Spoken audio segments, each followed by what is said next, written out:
Team India ने world cup जीतकर पूरे भारतवासियों को खुश होने का और जश्न मनाने का मौका दिया है। एक और मौका बहुत जल्द मिलने वाला है। भारतीय खिलाड़ी जो ओलंपिक्स में जा रहे हैं पेरिस के लिए, उन्होंने वो वहाँ जाकर एक इतिहास इस बार भी कायम करेंगे, लेकिन एक इतिहास जाने से पहले कायम किया है। जमुई की एमएलए हैं और इनके हाथ में गन है। और आप कंफ्यूज ना करें, एमएलए की बदौलत नहीं, ये शूटिंग करती हैं और मैं इनको बचपन से देखता हूँ, बहुत ही लगन के साथ करती हैं। इनके पिताजी शूटिंग फेडरेशन के अध्यक्ष होते थे, लेकिन तब उनको भी शायद इतनी उम्मीद नहीं थी कि उनकी लड़की ओलंपिक्स तक जाएंगे।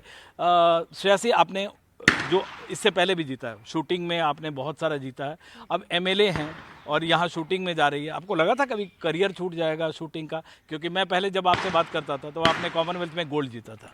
जी, देखिए, बहुत ही कठिन सफ़र रहा है ओलंपिक गेम्स तक पहुंचने का, ख़ास तौर से एक विधायक बनने के बाद।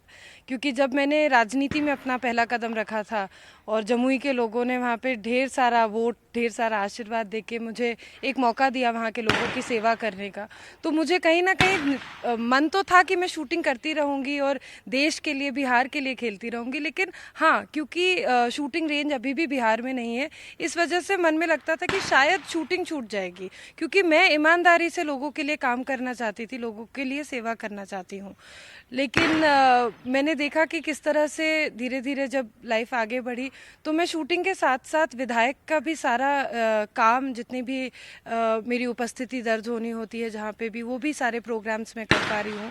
प्रशिक्षण में थोड़ा टाइम कट करके भी, लेकिन क्योंकि पैशन इतना ज़्यादा है, ललक इतनी ज़्यादा है, तो वो दोनों का समन्वय बैठाकर मैं आगे बढ़ पाई। जैसे मैंने आपको बचपन से देखा है, आप बहुत सिंपल है। मुझे कभी लगा नहीं था कि आप एमएलए बन सकती हैं, लेकिन अब एमएलए बनी है। वहाँ पे आपको है शूटिंग की सुविधा, कहाँ आप तैयारी करती है? क्योंकि मैं दर्शकों को ये एक खास बात बताने वाला हूँ कि इन्होंने जो मेडल अब तक जीते थे वो डबल ट्रैप में जीते थे, और डबल ट्रैप ओलंपिक्स में नहीं, तो ये ट्रैप में उतरी है।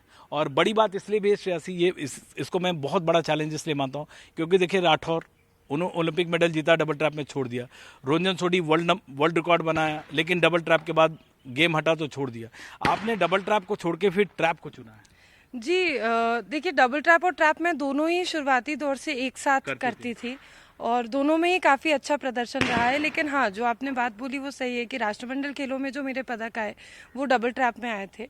अब ट्रैप में ये मौका मिला है और ट्रांजिशन थोड़ा सा डिफ़िकल्ट था, बट अच्छे कोचेस के साथ, अच्छे सपोर्ट टीम के साथ एक एथलीट के लिए ईजी हो जाता है। लेकिन स्किल सेट एकदम अलग है डबल ट्रैप और हाँ, स्किल सेट थोड़ा अलग है क्योंकि उसमें 2 टारगेट्स होते हैं, इसमें एक टारगेट। स्पीड अलग होती है, स्पीड अलग होती है, और खासतौर से डबल ट्रैप में पता रहता है कि कौन से 2 एंगल के टारगेट हमारे पास आने हैं। ट्रैप में ये नहीं पता रहता कि कौन सा एंगल का टारगेट आपके सामने आने वाला है। और आप एंटरटेनमेंट के लिए कर रहे हैं तो कर लेंगे, लेकिन आपको ओलंपिक लेवल पे कम्पीट करने के लिए बहुत अलग लेवल ऑफ टेक्निक, अलग लेवल ऑफ कॉम्पिटेंस चाहिए। डेफिनेटली अलग लेवल ऑफ ट्रेनिंग करने में, मतलब ट्रेनिंग उसके लिए बहुत ज़्यादा चाहिए इस लेवल पे खेलने के लिए, डेफिनेटली। लेकिन मुझे लगता है कि अगर वो जज्बा, वो जुनून रहता है कि मैं करके दिखाऊंगी, मुझे करना है, अगर ये विश्वास खुद में रहता है ना, तो फिर चीज़ें आसान हो जाती है। एक और बात बताओ, ऐसे जो शॉटगन इसको कहते हैं, ये जो होती है, और इसमें बहुत कम लड़कियां गए, शगुन गई हैं ओलंपिक्स में। आप एक तरह का इतिहास कायम कर रही हैं। अगर जो अभी जो बिहार बना है उसमें आप पहली एथलीट हैं ओलंपिक जाने वाले।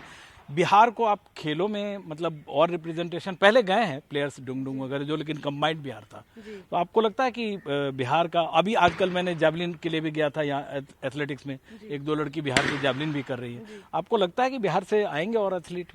डेफिनेटली, आई थिंक बिहार में जो एक इकोसिस्टम, जो कल्चर है स्पोर्ट्स का, वो मैंने खुद अपने 17 साल के करियर में उसमें परिवर्तन देखा है।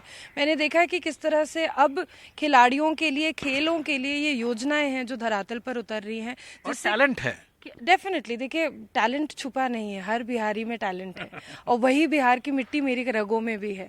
तो डेफिनेटली टैलेंट की कोई कमी नहीं है, लेकिन वो टैलेंट को सही अपॉर्चुनिटी देना, सही स्टेज देना जहां वो निखर पाए, वो थोड़ा लैक करता था। लेकिन मैं खुद बता रही हूँ कि 17 साल में मेरा जो एक्सपीरियंस रहा है, मैंने देखा है कि किस तरह से अब खिलाड़ियों को वो प्रोत्साहन मिल रहा है, चाहे वो कैश रिवॉर्ड्स के माध्यम से हो, चाहे वो नया इंफ्रास्ट्रक्चर के डेवलपमेंट के माध्यम से हो, तो ये चीज़ें आगे बढ़ रही हैं। और अभी हाल हाल फिलहाल मेरी जो अभी वर्तमान में हॉकी विमेंस के चीफ कोच हैं वो भी एक बिहारी हैं, लेकिन वो हरिंदर बिहार सर। के लिए नहीं खेल पाए और द्रोणाचार्य अवार्डी भी हैं। तो हरिंदर जी से जब मैं अभी हाल फिलहाल मिली तब मेरा ओलंपिक का क्वालिफिकेशन कंप्लीट मतलब कंफर्म हो गया था। उन्होंने मुझे बोला और इतने गर्व के साथ और इतने भावनात्मक होकर वो ये बात बोल रहे थे कि जब इंडिया का मैप बनता था, जब ओलंपिक गेम्स की शुरुआत होती है तो इंडिया का मैप बनता है और इंडिया पे के मैप पे अलग अलग राज्य अलग अलग अपने नंबर्स देते हैं कि हरियाणा से इतने एथलीट, तमिलनाडु से इतने एथलीट्स, पंजाब, दिल्ली, सब जगह से रिप्रेजेंटेशन होता है एथलीट्स का भारतीय दल में। लेकिन वहीं बिहार जो मतलब सेंट्रल इंडिया का पार्ट है उसमें कहीं ना कहीं वो एक जीरो रहता था और उन्होंने मुझे ये महसूस कराया ये बात बोलकर कि अब वहाँ पर 1 लिखा जाएगा। तो मुझे बहुत अच्छा लगता है कि एक बिहारी होने के नाते I am taking Bihar to the Olympic game. एक और बात बताइए, मैं जनरली ये नहीं पूछता हूँ कि पदक को लेके, लेकिन जब आपने जब 2 इम्पॉसिबल काम किया है, डबल ट्रैप से ट्रैप और जमुई की एमएलए हो कि आप यहाँ, पोडियम है कितना दूर एक्चुअली, मतलब रियलिस्टिकली कितना दूर? क्वाइट फ्रैंकली स्पीकिंग विमल जी, देखिए मुझसे पहले अभिनव बिंद्रा जी ने ये बात कही थी that Olympic games is not every 4 years, it's every day. So I think we have been preparing for this for every day. Correct. तो पोडियम बहुत दूर नहीं है। ये मैं कहती हूँ ये स्टेप 1 था कि हमें ओलंपिक के लिए क्वालिफाई करना है एंड दैट इज़ इट। अब step 2 is to win a medal at the Olympic games and that is a dream for every sports person. तो आज जितने भी जो लोग जा रहे हैं वो सब अपनी पूरी मेहनत से जा रहे हैं, पूरी मेहनत करके जा रहे हैं, कड़ी परिश्रम करके जा रहे हैं और मुझे पूरा यकीन है कि जिस तरह का सपोर्ट हमें मिल रहा है, जिस तरह की, और ख़ासतौर से मैं जो सोचती हूँ कि जिस तरह की एक होता है ना आशीर्वाद लोग देते हैं, पीपल एवरीबडी सेज कि 99% हार्डवर्क होता है पर 1% लक होता है या स्टार अलाइनमेंट होता है।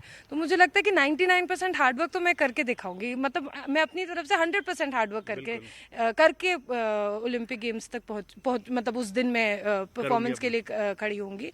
लेकिन वो जो 1% जो लक है या वो जो स्टार्स अलाइनमेंट की हम बात कर रहे हैं, मुझे लगता है कि वो 1% मुझे वो भारत के और खासतौर से बिहार के लोगों से मिलेगा, क्योंकि इतना आशीर्वाद, लोगों का इतना प्यार और आशीर्वाद मुझे मिल रहा है कि मुझे यकीन है कि उस लक में तो कोई कमी नहीं रहेगी। शूटिंग से 2 बार से मिस कर रहे हैं, 2012 तक हमको लगातार आ रहा था, 2004, 2008, 2012। इस बार नंबर्स बहुत है, 21 है। चाइना के बाद सिर्फ हम, मतलब चाइना के पास 22 है, हमारे 21 प्लेयर रिप्रेजेंट कर रहे हैं। आपको लगता है कि इस बार मिस नहीं होगा शूटिंग से निशाना? एब्सोल्युटली नहीं मिस होगा, बिकॉज इस बार आई मीन जो पहले हुआ उन बातों को भूल जाइए, क्योंकि अभी जो हमारा run up to the Olympic games रहा है, चाहे वो एशियन गेम्स की बात करें, चाहे वो वर्ल्ड चैंपियनशिप्स की बात करें, वर्ल्ड कप्स की बात करें, जिस तरह से राइफल, पिस्टल, शॉटगन के टीम्स में मेडल आ रहे हैं लगातार इंटरनेशनल लेवल पे, मुझे लगता है all athletes are trying to take this forward and definitely that will result in many medals in shooting. और टीम इंडिया अब जीती है कुछ, आप टीम इंडिया के लिए आप भी ओलंपियन हैं, उनको विश कर दें। एब्सोल्युटली, देखिए जिस तरह से क्रिकेट में भारतीय दल ने अभी T20 का वर्ल्ड कप जीता, वो स्वयं मैंने फाइनल खुद भी देखा था, सब लोग देख रहे थे। एक भारतीय होने पर गर्व हो रहा था और जिस जज्बे के साथ वो खेले हैं ना कहीं हमें वहाँ से प्रेरणा मिल रही है कि अब जब हम, क्योंकि अब कहते हैं ना नेक्स्ट हमारी बारी, अब हमारी बारी, तो जब हम ओलंपिक गेम्स जा रहे हैं तो एक बहुत बड़ी मोटिवेशनल फैक्टर बन गया है इंडिया का T20 वर्ल्ड कप जीतना। तो उसी प्रेरणा के साथ हम वहाँ जा रहे हैं और मैं सभी टीम के जितने भी सदस्य थे और कोच को खासतौर से, क्योंकि मेरे जो उस वक्त के भारतीय दल के फैन है, फेवरेट खिलाड़ी उस वक्त राहुल द्रविड़ थे उस वक्त के, तो डेफिनेटली मैं कोच को और साथ साथ पूरी दल को ढेर सारी बधाई देती हूँ और धन्यवाद। और रोहित के जाने को मिस करेंगे आप? ऑफ कोर्स उनके जाने का तो मिस करूंगी, लेकिन आई थिंक जो उन्होंने जिस तरह की हिस्ट्री लिखी है उसको आने वाले पूरे भारत के जो मतलब यंग एथलीट्स है वो याद रखेंगे। Thank you so very much and wish you all the best. I will catch you in Paris. Thank you Vimal ji.